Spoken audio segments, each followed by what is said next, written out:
کوئی قدم اٹھائیں تو صحیح، کوئی بات کریں تو صحیح۔ اور یار پانی جتنا مرضی بھی میلا کچیلا ہو جائے، آگ بجھانے کے کام تو آتا ہے کہ نہیں؟ تو اثر تو چیزوں میں ہوتا ہے۔ تو چڑیا نے اپنی چونچ میں، باقی تو نہ ساتھ چلیں، تو اس نے اپنی چونچ میں پانی کے چند قطرے بھرے جتنے آ سکتے تھے، اور لا کے حضرت ابراہیم کے لیے جو آگ جلائی گئی تھی اس کے قریب چھوڑے۔ ادھر سے رب کا حکم آ گیا، آگ میرے ابراہیم پہ ٹھنڈی ہو جا۔ تو وہ چڑیا، وہ آگ ٹھنڈی ہو گئی، خدا کے حکم سے سلامتی والی ہو گئی۔ تو جا کے باقی چڑیوں سے کہنے لگی، دیکھا نا تمہیں کہتی تھی نا چلو، وہ قطرہ تو ایک ہی تھا پر حکم تو رب کا ہی آنا تھا نا، تمہیں کہا تھا نا چلو، اگر تم میرے ساتھ چلتی تو ہو سکتا ہے سیلاب بھی آ جاتا اور حضرت ابراہیم کے سارے دشمنوں کو بہا کے بھی لے جاتا۔ ایک تو سب سے پہلے اپنی اہمیت کو سمجھیں، آپ محسوس کریں کہ ہم مسلمان ہیں۔ مسلمان جو ہوتا ہے نا اس کے ساتھ خدائی طاقت ہوتی ہے۔ نبی پاک صلی اللہ تعالی علیہ وسلم نے فرمایا دعا مومن کا ہتھیار ہے۔ اس کے ساتھ جو خدائی طاقتیں ہیں وہ کافر مشرک کے ساتھ نہیں۔ جب تک یہ سمجھ نہ لیتا کہ اللہ تعالیٰ کی طاقتیں، اس کا فضل میرے ساتھ ہے۔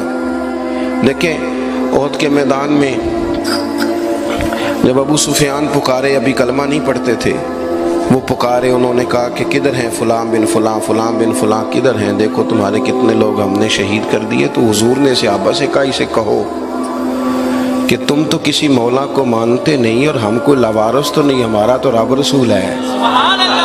ان سے کہو ہمارے جو چلے گئے وہ شہید ہیں، جو بچ گئے وہ غازی ہیں۔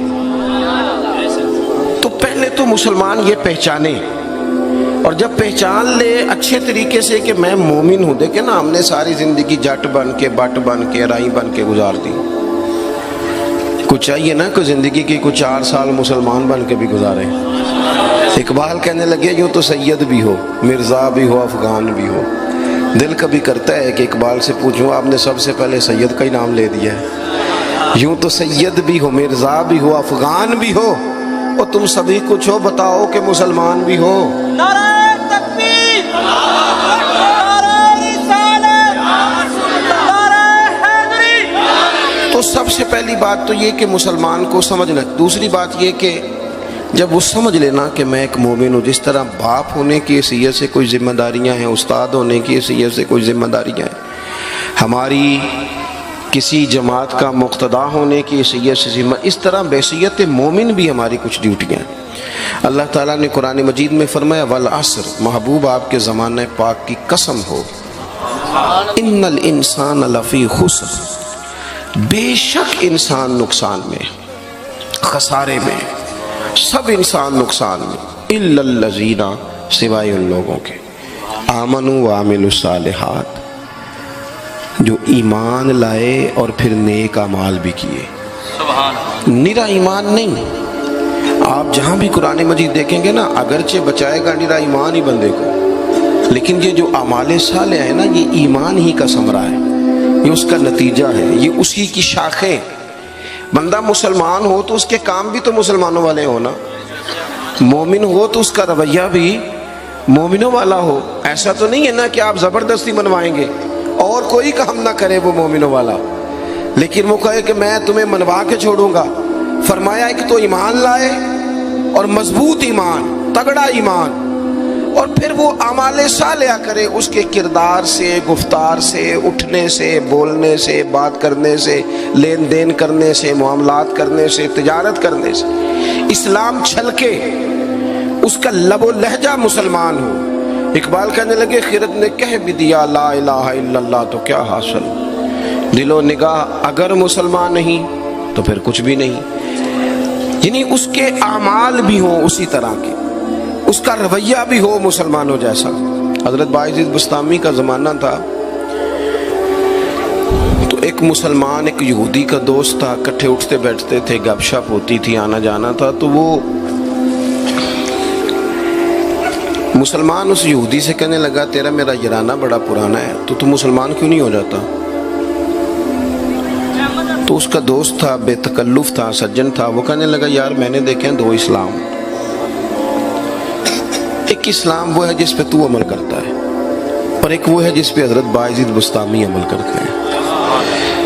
تو میرے ساتھ ہر جگہ چلا جاتا ہے، جہاں تمہارے دین نے منع کیا وہاں بھی چلا جاتا ہے۔ تو ایک تو ہے تیرے والا اسلام، جس طرح کی بولی میری اسی طرح کی تیری، جس طرح کا آنا بہنا اٹھنا بیٹھنا کھانا پینا میرا اسی طرح کا تیرا۔ تو اگر تم کہہ رہا ہے تیرے والا اسلام قبول کروں تو اس میں تو صرف ایک کلمے کا فرق ہے معاذ اللہ، باقی تو سب وہی ہے۔ اور ایک اسلام ہے حضرت بایزید کا، بولے تو سچ بولے، کھائیں تو طیب کھائیں، دعوت دیں تو خیر کی دیں، بات کریں تو بھلائی کی کریں۔ اگر اسلام وہ ہے جس پہ حضرت بایزید عمل کرتے ہیں تو پھر تو ان سے کہے مجھے دین کی دعوت دیں، ان والا اسلام میں قبول کرنے کو تیار ہوں۔ جب تک ہمارے مزاجوں میں ہم نہ زبردستی، جب آپ ناراض نہ ہونا، بعض دینی لوگ اسلام کو لبادے کا نام ہے، داڑھی رکھ لی پگڑی باندھ لی تو بس اسلام مکمل ہو گیا، جبر کریں گے، بعض دفعہ اس طرح کا لہجہ اختیار کریں گے کہ لوگ پریشان ہو جائیں۔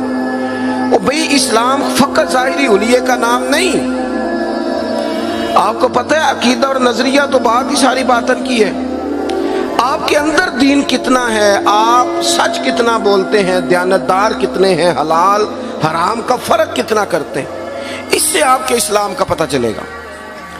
اس سے پتہ چلے گا کہ آپ کس قدر زیادہ مسلمان ہیں۔ صرف حلیے کا نام اسلام نہیں، میری بات کو یاد رکھیں۔ تو اللہ فرماتے ہیں کہ ایمان لاؤ، پھر ایمانداروں جیسے کام بھی کرو، اور پھر یہ نہیں کہ جس طرح کی ہوا ہو تم بھی ادھر کے ہو جاؤ۔ وَتَوَاصَوْا بِالْحَقِّ، تمہارا ایمان بھی ہو، اعمال بھی ہوں، اور تمہیں حق بھی کہنا آتا ہو۔ ہمارے ہاں لوگوں کا حق کہنا آتا ہے پر غریبوں کے بیچ۔ میں جی ہمیشہ سچ بولنا کدے نال، ماڑے بندے نال، میری گل کھری کرنا بھی، تو کھری گل ڈی ایس پی دے منہ تے کری جا کے، تیرا پتہ لگے جڑی تو کھری گل کرنا ہے نا۔ دیکھو نا جی، آپ سارے لوگ مجھ سے پیار کرنے والے ہیں، میں جو مرضی کہوں آپ نے کہنا ماشاءاللہ، محبت سے ہیں نا آپ۔